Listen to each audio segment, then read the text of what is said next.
Some people go through life like this, and I went through life in all directions, and I think that was an absolute delight.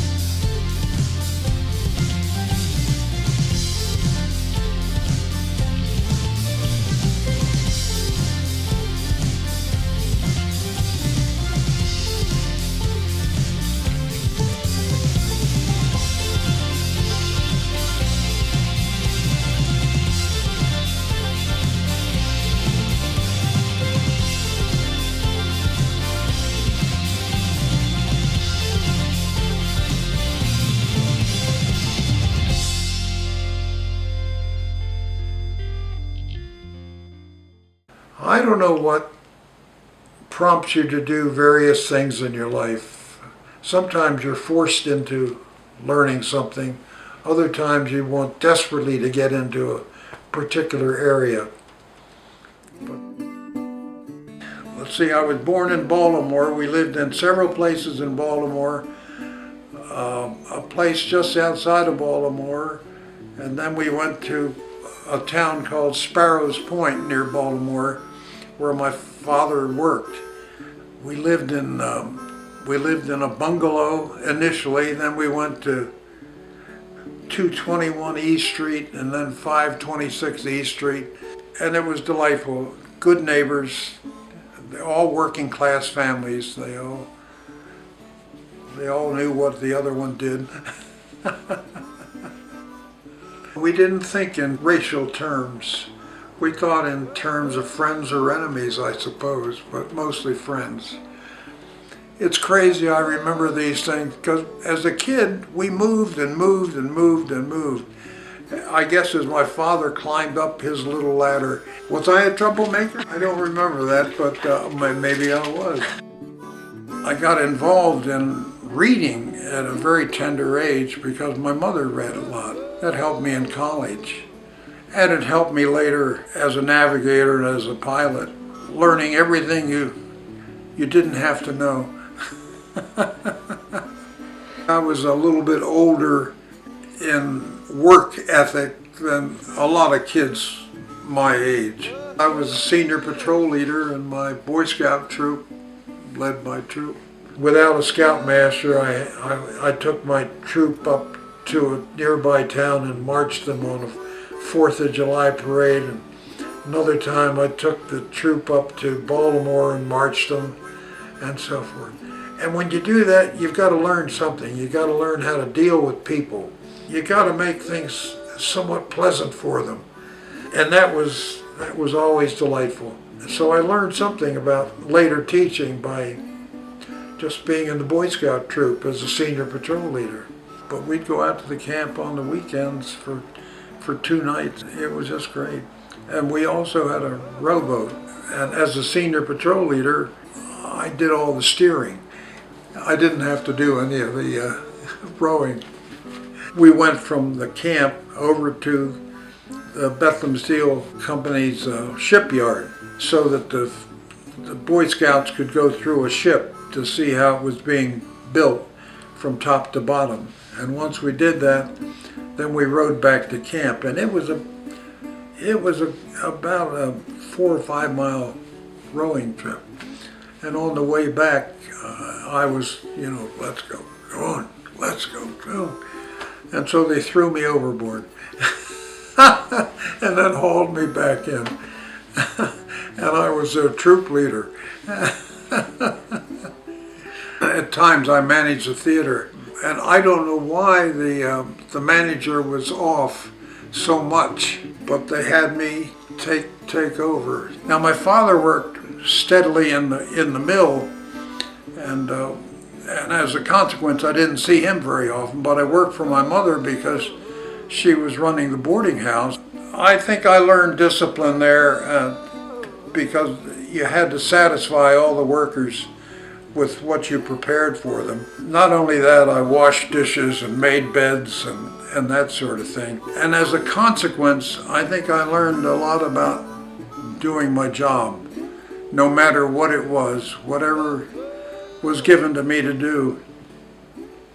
You always have to look beyond just the words that said, you will do this, you will do that. I did all sorts of things at school. In fact, they used me as a model one time, but I was in the choir and, just everything you do in high school. I played baseball. I was on my high school team. I was a catcher or a first baseman as needed. School was fun. I really enjoyed it. The school I went to, I got a superb education. I lived in a town, a Bethlehem Steel town, and all the bosses' sons went to our high school. So our teachers were top grade. We had people with lots of experience because of their families' backgrounds. Boy, it just lifted me up time after time after time. I was selected with a couple other young boys my age as a thinking group. I don't know what you call them in high school, but you become one of the so-called leaders. And I had worked myself up. And by the time I was a senior, I was helping run things. Some of the teachers asked me to give lectures because I'd read so much history. I guess that prepared me for later teaching in college. I wound up in graduation giving a talk from the platform and so forth. So something happened to me. I had such good teachers because when I went to college I was Phi Beta Kappa, Phi Alpha Theta awards for my college work. My mother was a very, very hard worker. I guess at a very tender age in life, she taught me a lot to build my mind. I gave her great credit in life and loved her dearly. I just patterned myself after her work. I love my father too, but he went early in his 50s because he just couldn't stay away from the bottle. But he treated us boys marvelously well. I can't complain that way, but I didn't have him around for very long when he went in his 50s. So I don't know how to explain that. Oh, I thought I would eventually go into the mill. That was normal because I was from a working class family and we didn't have money to send me to college or anything like that. And my two brothers expected that they would do the same thing. It was unthinkable when I was 16, 17 years old. I thought I'd go to work in the mill. And the war came along and boom.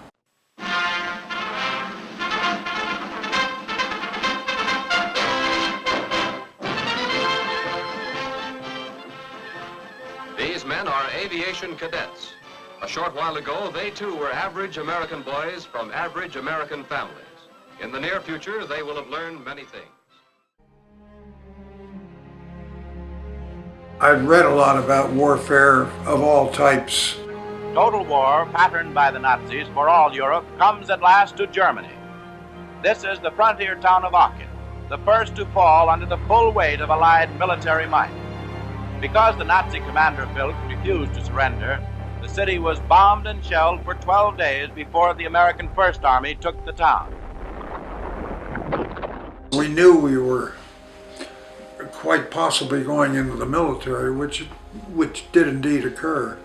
My younger brother became a paratrooper, jumped into Japan at the end of the war. And my older brother was captured by the Germans in Italy. He was an infantry soldier. I luckily went into the Air Force, I guess it was Army Air Force then. I was off into basic training, and at basic training I took an exam and it qualified me to go into navigation school. And that's when I went off to High Point, North Carolina. They wanted all their officers to have some college training. So I got my time there and then went into the actual training. And boom, I was off into the pilot world and became a navigator. I flew in B-17s out of Valley, Wales, and we flew into Germany, across France into Germany. You don't know you're being shot at times. So I'm sure if they were there, they were shooting at us, but missing. They never hit our airplane. When that war was just about over with, I was sent out to a unit in northeast India because the Japanese were moving down through China, and it was very fearful that they would go into India.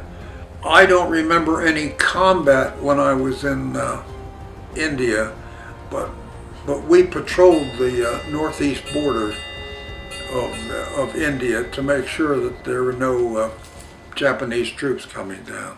Mankind is wonderful. I'm glad God put us here, but He didn't eliminate the malfunction of the human mind at times. And yet, there are great accomplishments. If you're a good Christian, you know the value of Christ, the value of popes, but inevitably there are problems in the world. But warfare seems to be one of the constancies of life. As an old history professor, goodness knows how many wars I've had to teach about in all parts of the world. It's not just in one area, it's been everywhere, even in this country. So we're lucky because we've had so little compared to Europe and Asia and to Africa and even South America. But that goes on and on and on and on. I came back to the U.S. and was assigned to a unit on Guam. By then I was an instructor navigator, and so I was teaching a lot of new navigators various things about overwater flying and so forth.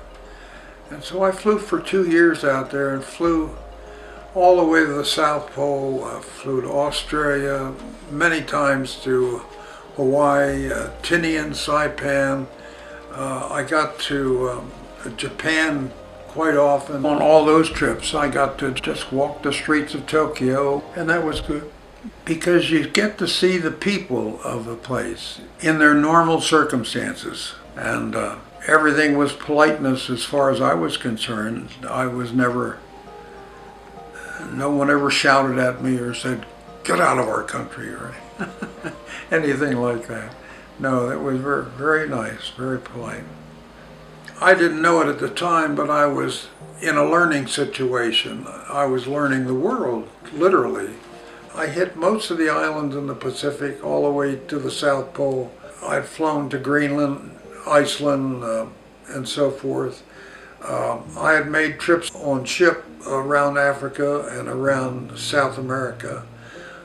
In fact, a ship took me all the way across the Pacific. I got overseas very early in life, and so I got to understand the thinking in a lot of different countries and why they were the way they were. There's always pressure in the world. Nations pushing other nations, and having to deal with those kind of pressures makes a young person just learning about life, gives them prejudice or gives them learning on what to expect from others.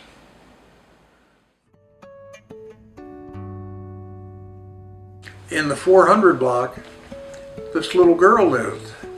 She was a couple years younger than I, and she lived just a block down the street from where I did. And when I went down to the Boy Scout Hall or to the theater, I would go by her house, and she might be out and I would see her. And so I watched this little girl grow up. And I went into the military, and when I came back from my duty, here was this grown girl, and I fell in love. And her family had moved up into Baltimore, so I had to go up to Baltimore to see her. And her family offered me a room there when I would come up. I'd come up on a streetcar. I don't think I had a car at the time. She had a date at one place, and I got there to see her, and she took me in and showed me to all of her friends and so forth. But one girl had to go home, and she said, well, I'll have Bill take you home. And so Bill took this girl home. Very pretty thing, don't get me wrong. But I came back, and I kept pursuing this young lady. And so we fell in love, and we got married. With our backgrounds were so similar that we just got along wonderfully all of our lives. It was a magical marriage. It was just marvelous. And we were only married a little over 69 years. And we had 3 great kids, so we were very happy. I guess we had one of the happiest marriages of all times. Yeah, I don't know why God served me so well, but He really helped me with her. I made one of the luckiest choices that was possible. I left the military at that time so I could go to college. I knew that was essential in my life because I'd been a reader from the time I was a pup. I got married, and we went to a place called Towson State Teachers College. My history professor there told me he wanted me to go to Harvard or Yale, but I realized that I couldn't afford that on the GI Bill, and I didn't have enough money myself, and my mother didn't have enough money to support me there. So I chose to go to Indiana University, and that's a course where I did my good work, and that was an absolute joy. Wife and I lived in a trailer on campus along with a whole bunch of other probably ex-GIs. I knew that everything I knew was incomplete. There's always something else you should know. And so you try and try and try to build up your mind so that you're not surprised at any time. And the surprises come, but luckily I graduated near the top of my class at Indiana University, and I got some academic awards because of it. And with that done, I decided to return to active duty in the military, and I went to pilot training then. I realized that having been a navigator was a lot of fun, but the people who were going ahead in the military were usually the pilots and not the navigators. Now that's not always the case, but generally it was the case. So I went to pilot school, and boom, in very short order I was an instructor pilot because I'd been an instructor navigator and I knew what they did, and it was no problem catching up as a pilot. And that was a joy. It broadened my mind a little bit to how to deal with other people, and to instruct and to correct and to get them back onto the track that they should be on. That was a lot of fun because I was being taught how to teach. And pretty soon I was off to another war, wasn't I? In Korea, United Nations troops push on in the cautious advance against the communists. Eventually I went to the Korean War. I served in a unit that flew over Korea. I decided to stay in the military, and the wars developed, and so off I went. But thank goodness I was a pilot for those, and that took me up the ladder a little bit. I was on Guam, so we had a long flight to get there. I love the flying, don't get me wrong, and I didn't mind the wars. My planes never got hit. In my life, it's been constant, almost constant conflict somewhere. And so, therefore mankind doesn't learn, because there are leaders who demand that their section of life persist and dominate certain aspects of life. And unfortunately that goes on and on and on and on. And unfortunately, despite the education that is given to the masses now, it still persists. There are some people it's not important to know the world. They live in an isolated environment and they don't want to get out of it. But for people who want to know about the world, it's well to travel it and to see it in its place, as opposed to just looking at it in a book.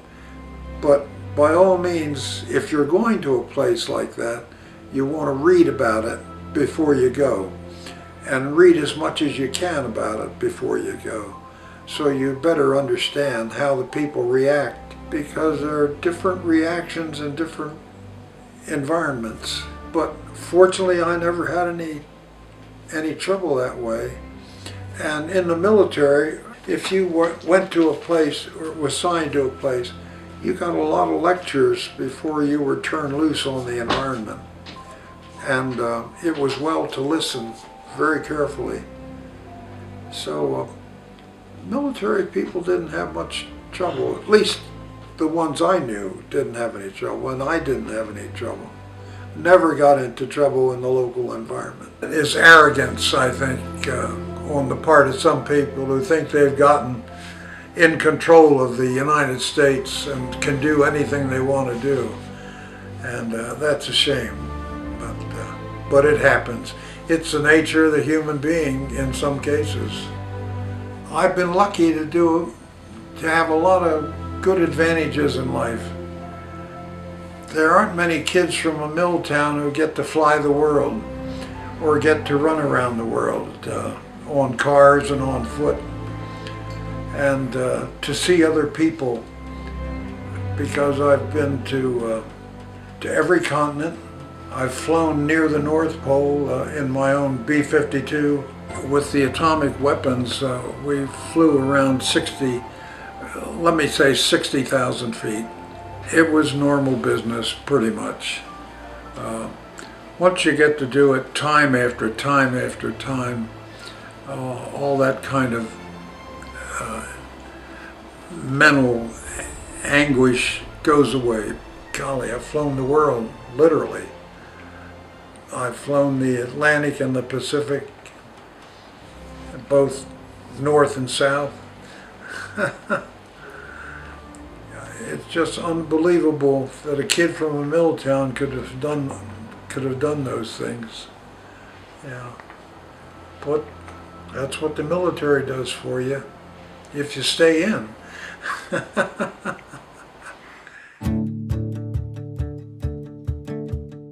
I served the country in a whole flock of ways. I got to full colonel, and so that allowed me to do a lot of things that ordinarily I would never have been able to do. I was sent to many places for military purposes, but I also visited places that I was just interested in, because I later became a history professor, and that information was rewarding, because I could understand better how those people reacted in different circumstances. One of the great joys of my life was being a professor of history at the Air Academy. I was the deputy in the history department there for 5 years. I mean, with all the flying I did, and I loved it, don't get me wrong, I really loved it. But I think teaching students as a professor was one of the great joys of my life.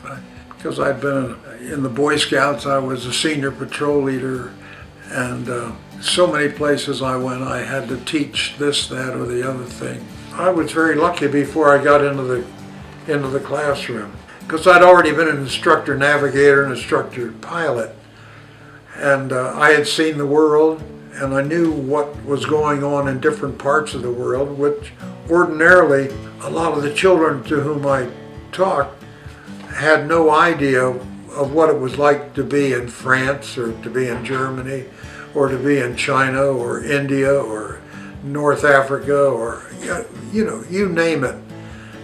And so that was very helpful for me. I could explain some of the thinking of the world to the children who didn't have that amount of travel before they got into a classroom. So I was very lucky that way. And there was all my reading from the time I was a pup coming out of me and into the audience, into my classroom. The mind is an incomplete article, and I told you about the awards that I got, but there's so much I don't know, I'm sure, because there's so many different aspects of life that one doesn't either get interested in or one doesn't get familiar with them. And while I did very, very well in my history work, there's enormous amount that I don't know.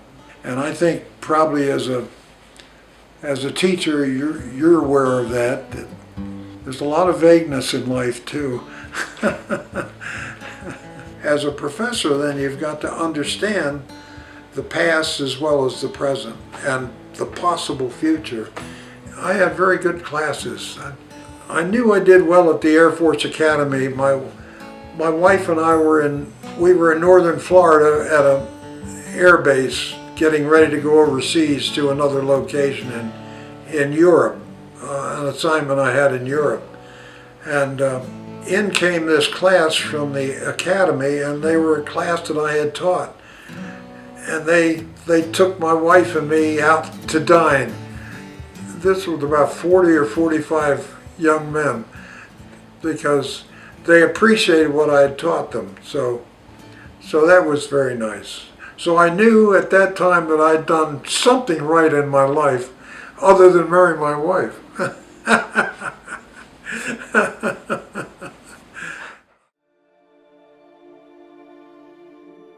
My last real command was, I commanded a unit in Vietnam when I had about 55 aircraft in my outfit. We did a lot of bombing.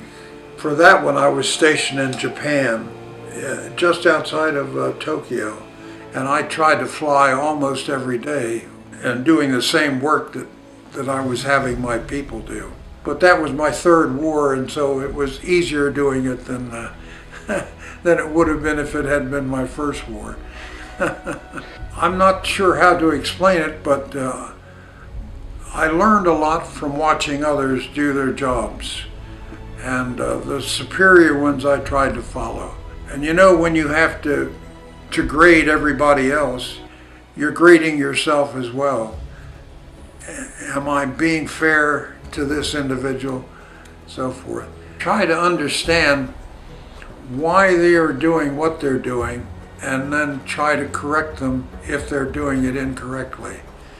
But not savagely. Try to do it as gently as possible and without creating a crisis. And we never got hit, so, with anti-aircraft fire. So I was very lucky. I was a letter writer, and I wrote and wrote and wrote and wrote wherever I was. If I was at some place for any length of time, then I would get return letters, and she was very good that way. Of course, eventually we had 3 children, and so she couldn't move to every place I went. We were lucky to have 3 good children. Some parents can't say that. I attribute that to my wife. I was off flying so many times that she was in charge, most of the time with the kids. But I enjoyed my military career, and I enjoyed my children and my wife, because I wrote constantly, as did she. Other times we had them overseas with us. In my later life, I was able to take my children across the Atlantic. Thank goodness we were able to get our kids to to Europe and to Asia. And later in life, I got my wife into India. I turned my children loose in London. They found a park to the west of London and and they were only little fellows at the time, little girl and two boys. And they had a ball there. And I turned them loose in Paris, and they walked the main streets and found their way back to the hotel. And I didn't have to chase after them or anything. Later on, they all traveled by themselves. We're proud of them. They didn't let us down in any respect.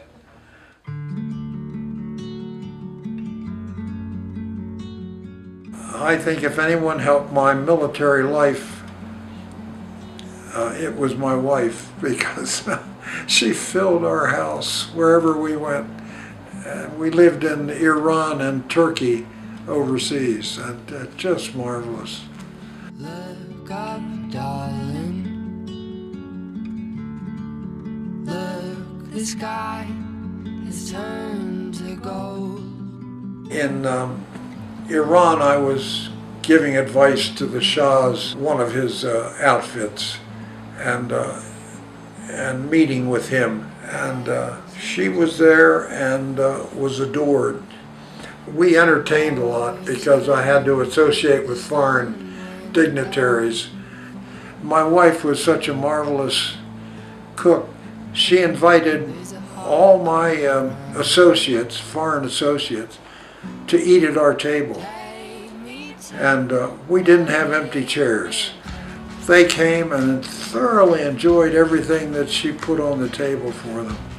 I'm glad that in my overseas locations where I worked, that my wife was there, because she really created a marvelous atmosphere for me and the people she invited to her home. They were just marvelous.